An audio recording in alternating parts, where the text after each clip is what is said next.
So my name is Han, and I'm the Chief Technology Officer at Click Therapeutics. I've been in the tech industry for 23 years now, and I've been with Click for over 4 years. At Click, I oversee product design, software engineers, data and machine learning, and cloud infrastructure and corporate IT. So today, the presentation will be broken down roughly about in 3 parts. First, I'll talk about what Click Therapeutics does, and that's probably going to take somewhere around 4 to 5 minutes. And then we'll talk about the background, business complexity, and what we use, what we leverage AWS for in order to satisfy our unique business requirements. And then, we'll probably do like somewhere around 3 or 4 minutes of learnings and takeaways. And I do apologize beforehand. I have a meeting at 5:30, so you're going to see me just like walking that way once it's done, but I'll come back later. Okay, so Click Therapeutics, what do we do? We construct software as treatments delivered to the patient's phones prescribed by physicians. And we are based in New York, 2012, started from 2012. Here in Tribeca, we have a pretty strong biotech and pharmaceutical investor base, including HIG, AccelMed, and Sanofi Ventures. Thus far, we have raised around $100 million. Our products, each of our products are built on top of a leading AI-enabled platform, and we're FDA-regulated and clinically validated. And so all of our treatments go through a randomized clinical trials, and in the event that it achieves statistical significance and positive readout, we'll submit to FDA for review before it gets commercialized. We have development partnerships set up with Boehringer Ingelheim, which is one of the biggest private pharmaceutical companies in the world, and Otsuka as well. And I'm very pleased to tell you that in 2024, our migraine reduction product, CT132, achieved statistical significance, positive readout, met its primary endpoint in monthly migraine day reduction. And in collaboration with Otsuka, we also commercialized the first adjunctive treatment for major depressive symptoms disorder in 2024. Click Therapeutics, we develop software both for standalone use as prescription digital therapeutics, as well as combination use as software-enhanced drugs. And so, the standalone can be prescribed and reimbursed on its own, acting as a standalone treatment, whereas the combination drug software combination product, it's designed to enhance the value of a specific drug. We have an industry-leading approach since day one. Click Therapeutics believe that if we can combine machine learning, mobile technology, as well as product-first, design-first, design-centric type of thinking and product creation, we'll be able to create uniquely engaging as well as highly personalized treatments to deliver drug-like outcome to patients where historically there's a tons of unmet need, especially in the mental illness space.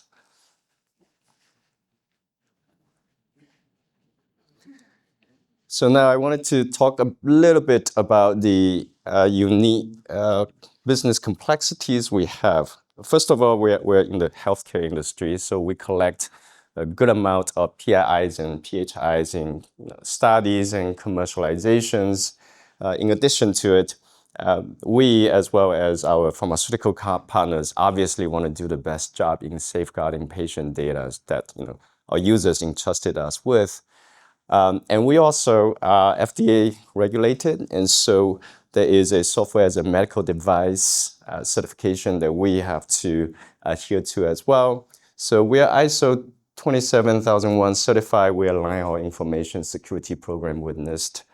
We adhere to HIPAA, SOC 2, and GDPR. And on top of that, clinical trials carries a pretty high stake.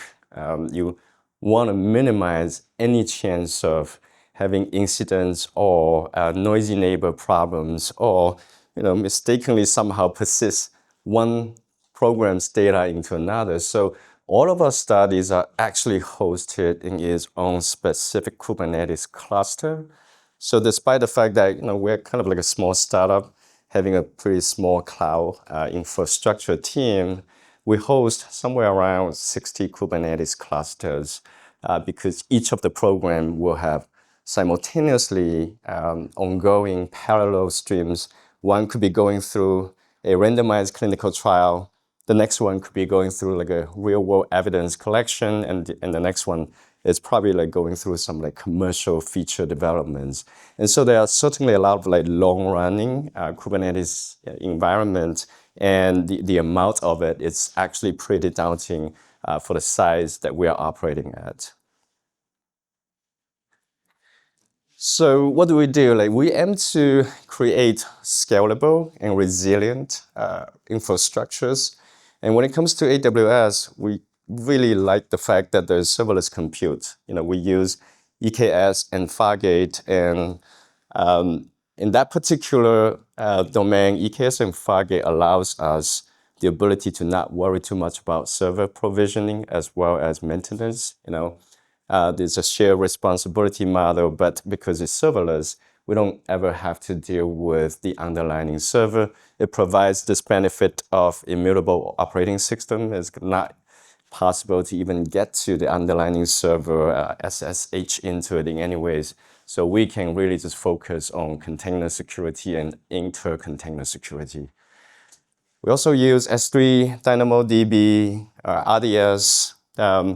For service-to-service communication, we use private certificate provider. We think that to make sure like all the transmissions within the cluster is secure. And when it comes to data encryption, obviously you want to encrypt data at rest. And so that's how, we turn on all the encryption with all the data storage solutions that we use in AWS. And we use AWS Certificate Manager, the load balancer, CloudFront, as well as the firewall to make sure that all traffics are going through the HTTPS protocol. As the company grows, you obviously will have more employees, you will have more complexities when it comes to identity, right? And so what we want to make sure is there is a single and canonical identity provider. In this case is Okta. And so no one will be able to get into AWS unless they sign into Okta. And no one will be able to even get into AWS from like a non-company device. And so by doing that, we have a pretty unified and elegant identity management structure. And once users signed in, they assume a specific role in order for them to do what is granted for them to do. But that's not enough because from our perspective, the only way to operate Kubernetes or the modern infrastructures at scale efficiently is really infrastructure as code. We think of infrastructure as code as the only way that it's sustainable and the best foundation for us to build on. Fundamentally, what that means is our entire infrastructure is expressed as software code, and no changes to our infrastructure is done without code review, as well as like some unit testings, and then the codes are deployed using the continuous deployment tools. And with that, we can eliminate, remove as much manual work as possible. We can also reduce and eliminate any configuration drift as possible. As I mentioned before, with maintaining a 60 independent Kubernetes cluster, if you have to think about manually updating them in any ways and have to keep track of possible drift, it's simply just not sustainable. We also use AWS CloudTrail, GuardDuty, CloudWatch, and AWS Config for various reasons, whether it's auditing, whether it's piping the log to our SOC, and whether it's scanning for possible alerts. So just a bit of takeaways.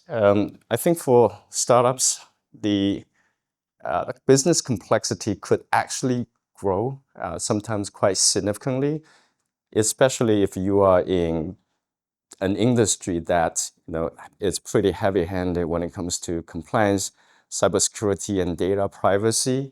And when you're not being careful, you will either not be doing an amazing job, or you will be spending a lot of manual effort in doing a great job. And so, in order to operate efficiently, you're going to have to offload as much as possible to cloud providers. And in this case, we see EKS, we see Fargate, we see a lot of the AWS solution when it comes to data encryption, firewall, as well as inter-cluster secure transmission as the key to us operating with very lean resources. We don't have a big cloud team, but even with that, really, somewhere around 30-40% of the resources are allocated towards maintenance, provisioning, and destruction of the cloud resources, whereas the rest of the capacity are actually geared towards enhancing, refactoring the existing microservices, working on new product features. And so the only way that we can do that as a lean team is really lean as much as possible on what AWS offers us from a security perspective.